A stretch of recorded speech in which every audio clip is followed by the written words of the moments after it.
Bonjour et bienvenue sur CAD and 3D Printing.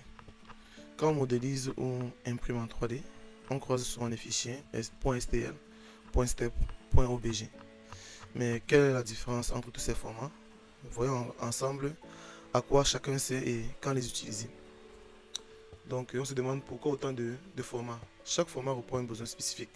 Ça peut être pour l'impression 3D, la conception CAO, l'animation, les jeux vidéo ou bien encore la réalité virtuelle. Donc ce qu'il faut savoir, c'est que choisir le bon format, c'est éviter des pertes de temps et des erreurs. Et aussi, c'est garantir la compatibilité et conserver les informations essentielles de la géométrie, telles que la géométrie, les couleurs ou bien les paramètres et bien d'autres. Donc, pour l'impression 3D, les formats qu'on va généralement retrouver sont STL, qui est un format standard, dont lui conserve uniquement la géométrie et c'est un format classique en FTM ou FFF.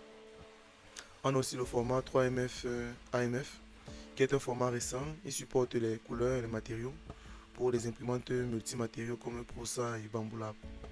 On a également le format OBG.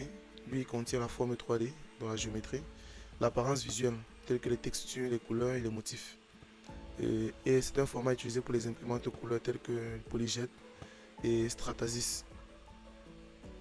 Pour la conception et l'échange CAO, les formats généralement retrouvés sont STEP, donc .step ou bien .stp, qui est le plus courant. C'est un standard universel pour échanger les fichiers entre logiciels, car il conserve pratiquement tous les paramètres du modèle 3D.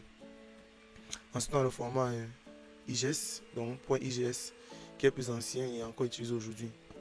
On a également le format Parasolid, .xt ou .xb. C'est un format robuste d'échange basé sur le noyau Parasolid. Il est utilisé par Siemens NX, Solid Edge et SolidWorks. Ce qu'il faut savoir, c'est que ces formats ne sont pas directement imprimables. Il faut les convertir en STL ou 3MF avant impression. Donc ce sont les formats plus utiles pour l'échange entre CAO. Donc comment choisir? Ici nous avons un tableau récapitulatif des différents formats et leur usage ainsi que leur utilisation pour l'impression 3D. Voilà.